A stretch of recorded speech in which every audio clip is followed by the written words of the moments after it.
Hey, what's going on guys? It's Tom Mason here, back with another video. And today we're talking about this, the Nikon 600mm f4 FL. Now, I've had it on loan for the last 3 weeks because I've been working on a local project photographing short-eared owls. And lucky enough, I was able to loan it from Nikon to help me with that. But I thought, as sadly it's my last day with the lens today, it'd be a good chance to kind of round off my thoughts, feelings, and give you guys an insight to how I felt using this lens. So let's get into it. Right then, so the 600mm f4 FL. Firstly, why have you got it? I absolutely love my 300 2.8. You guys will know that, I use it all the time on the channel. So why did I borrow the 600mm? Well, of course, I could reach 600mm with a 2x teleconverter, but for the location and the subject that I was working with, short-eared owls, just borrowing the 600 f4 just made so much more sense. That prime level of optics just is, outclassed is the teleconverter combination, and paired with that f4 aperture means that I'm going to get, much better low light performance, but also keep that ability to drop off the backgrounds and foregrounds, make some really nice portraits, even at a much further distance, and that's ideal for the location that I was working at. Pair that also with the ability to use a 1.4 teleconverter, give me 850mm of reach, really does work as an ideal lens for subjects where they're distant, where you can't get close, and where you still want to get some nice frame-filling shots. Really has been great. You know, my 300mm still is a brilliant lens for working with short-eared owls or anything like that, especially when they're in flight. But a lot of the time, you've got to be able to get a lot closer. And the location that I was going to with public, being around and wanting to stick to all the paths and not kind of tramp off into the undergrowth, this really was the optimum solution for doing that. And that's why I borrowed it. But anyway, let's talk about some of the pros of this lens. Now, firstly, the image quality is absolutely impeccable, as you would expect for a lens like this. That prime performance really does show off, and the image, even on the 45 megapixel sensor, it is just beautiful. The contrast, everything like it is wonderful. The sharpness is just insane. I'd say it's a little bit sharper than my 300 2.8. That pains me to say, but you know, it is true. This is just stunning. An upgraded kind of a later version lens. It really is nice to see the optics just be tweaked that little bit more. The autofocus is super fast for tracking birds in flight, in trees, anything like that. Keeping up my subjects, I've had no problems whatsoever. Paired with a D850, it's just been a dream to use. With the teleconverter as well, that hasn't really changed a lot. The autofocus is still super fast, and really it's only limited by that aperture as it kind of gets to that later period in the day. Other benefits of this lens, well, one of the big ones with the FL upgrade was the reduction in weight.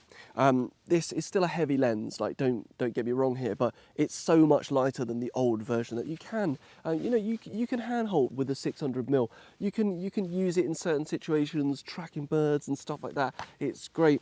And at 3.8 kilograms, it's a massive reduction on what the older VR version was, and really is great. Of course, most of the time, you're definitely going to want to pair it with a tripod. Something like this, my Systematic with the fluid gimbal is perfect for this, and it really has just made me fall in love with my tripod over and over again. But yeah, it is a lot reduced weight that's great for when you're carrying it around and take it on location. Really does make a significant difference. And in terms of pros, I just think all in one, as a great long reach lens, you'd be quite hard pressed to find much better than this. And it's kind of one of the reasons I wanted to test it out in the field. I've been thinking of adding a longer super telephoto to my kit for a few years now. And with the Z mount, especially with the kind of tease of the 600 and 400mm prime lenses that are on there, I really wanted to get a feel for how the 600mm might work for me. And from using it on certain circumstances and situations and subjects, man, this thing is really nice indeed. But of course, as with everything, there are a few drawbacks. So let's talk about them. So then, as with every bit of gear, of course, the 600mm has its downsides. Firstly, I mean, it goes, and it's pretty obvious, the size of the thing. It isn't small.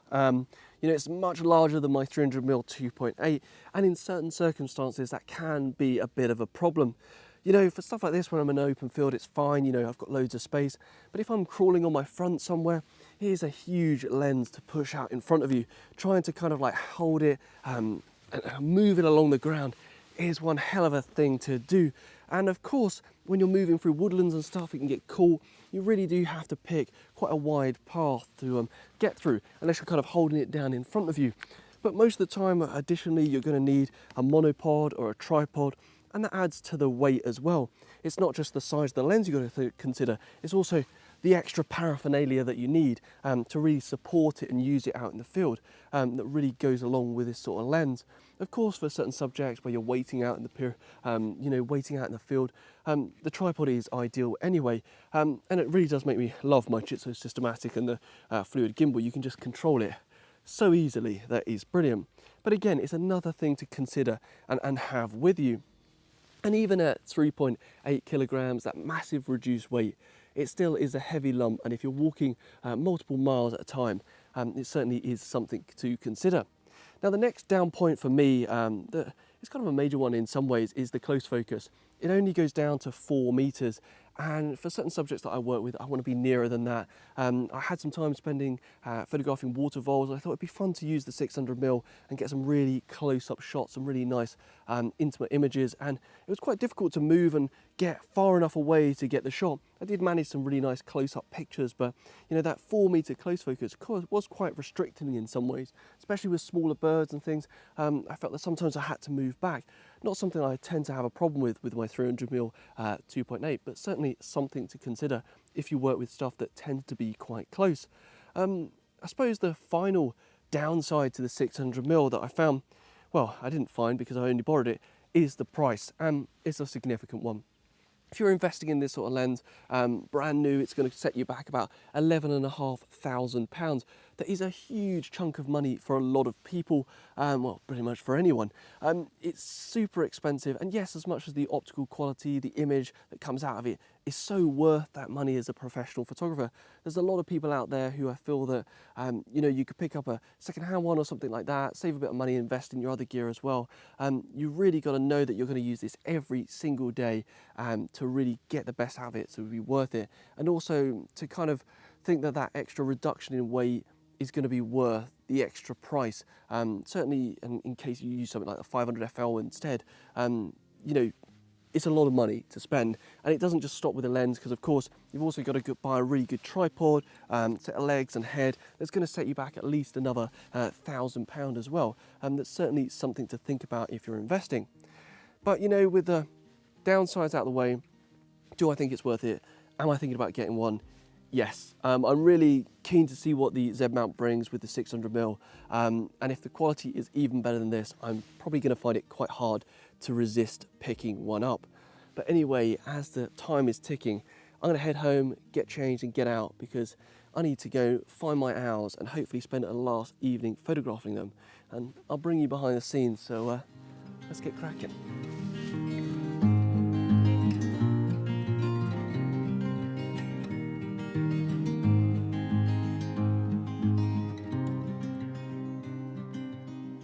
Right, so over the last couple of hours, I've been out on location looking for short-eared owls, and I've had some incredible luck. I won't lie, that the fact is that I'm recording now, and you can see that it's already pretty dusky. I've been shooting pretty non-stop. When I arrived, probably had about half an hour scouting the location, getting to the spot out in the middle on the path here, and there was an owl. Flew straight in towards us, and I probably got a good 100 pictures of it sat merely about 9 foot away. That was absolutely incredible. Some portraits, some really close-in images on a variety of compositions that I'll splice in a second to show you what I mean. Just a fantastic moment with wildlife, and it really just shows you that when you're working on a project, you've got to come back time and time again to keep pushing for these images and to get the shots you're after. If you just come once, you probably won't get the images, but if you come back, stand in the same place time and time again, eventually it will pay off. But right now, we get back to the spot and see if we can have any more luck.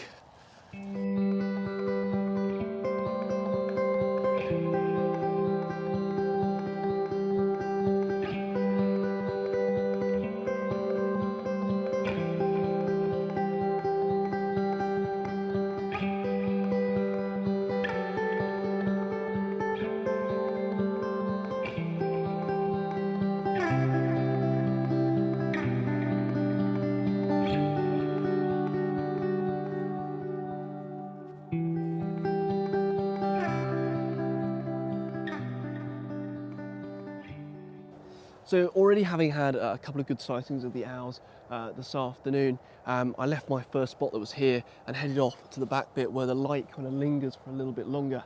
Sadly, there wasn't any owls about, so I didn't get any more images. But now I've come back to the area where they tend to kind of roost and stay around, so I know they'll probably come back this evening before it gets pitch black. It might give me the chance to get something a little bit different. You know, I'm always pushing till the right end of the light. You want to stay till it's absolutely pitch black and see what you can get. You might be able to pan with your subject. You might be able to get some kind of intentional camera movement, all of that sort of stuff that can make a shot slightly different and interesting. And it's always worth going after.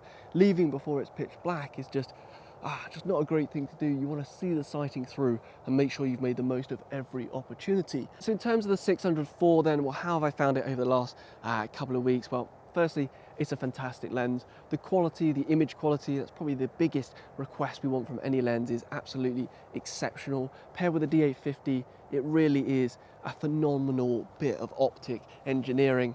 The autofocus is super quick, especially for stuff when it's perched, anything like that. It's just laser fast. For tracking subjects when they're flying, again, really, really good. And of course, the fact that you're a little bit closer to your subject also means that often you're going to get more autofocus points over the subject. So if you're using a tracking mode or a multi-patterned mode, you're going to get more of those over your subject. That means that you're going to track it nicer and more effectively in the frame. That's really good too. Of course, it is a little bit slower than my 300 2.8 that sometimes I do miss, but I think, you know, as super telephotos go, it is absolutely a speed demon when it comes to autofocus. Now, for me and my style of shooting, is it going to fit in? Well, I've always loved my 300 2.8, I still do, and I will bang on about it for the rest of time. But going forward, I really am thinking about adding a longer lens to the collection, just for certain situations like this where I need a bit more reach and I want to pick my subject out at more of a distance. I want to knock off those backgrounds, make cleaner portraits. This really is going to be a great tool for that. Will I be picking up the FL version? Well, as much as I love my D850, and I know it's a superb camera that's going to last me a good few years, with the transition to the Z mount kind of coming, I'm probably going to wait to see what the 600 f4, if we get that, with the Z mount comes out as, because I think that might be my kind of upgrade path. Keep my F mount 300 2.8 and transition with that new lens in the future. So one of the reasons I always like to stay to the absolute last minute of the day is not only that you might get another opportunity to make a picture, yes, it might be a bit grainy or whatever, but you might get something a little bit different. It's also a great chance to really make the most and learn as much as you can about the environment that you're looking at. I know now that at this time of day, the owls have been flying over the back bit. There's a tree that I spotted that one was kind of set up on over there. You know, another perch that might be worth investigating. I know now that the owls definitely perch on this little tree in front of me. I've got that picture from today in some really nice light. But I might want to work on that, develop it a bit more. Down here, there's some really nice tufts of grass that might work great for kind of being behind, positioning myself behind and looking up at the owl for a slightly different sort of shot, getting some foreground elements in that I didn't get as much of today that I would have liked. I also know that the owls come late across in the day over towards this bit. There's some nice houses over there that might make for some interesting pictures with them behind, especially with the lights on as they are now. But all of this information and stuff that I can learn will inform where I stand next time, but also put me in position with some ideas of what I can shoot, so that the moment that the subject is out in front of me, I can really make the most of it. And that's what you should be doing with your local photography projects. Learn as much as you can every time, and then from that, develop your pictures and start getting something a little bit different when you come back. Don't always come to the same spot and get the same shot over and over and over again.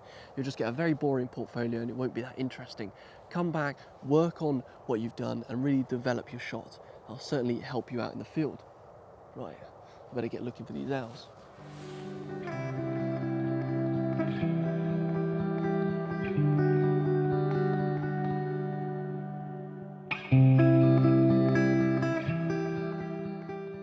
Right then guys, until the next one, you know, get out and enjoy your local wildlife photography, as many of us aren't going to be venturing much further than that anytime soon. If you're not subscribed to the channel, please send me a helping hand and just subscribe. And if you are subscribed and you're not seeing my videos show up, be sure to click the bell notification and make sure you're getting all the updates from this channel. There's going to be more videos on the way soon to kind of keep people inspired and offer some extra content. There'll be learning stuff as well, location-based stuff, and maybe some editing as well, because I know you guys have been requesting that. So lots more to come. But right, until the next one, guys, I'll see you soon.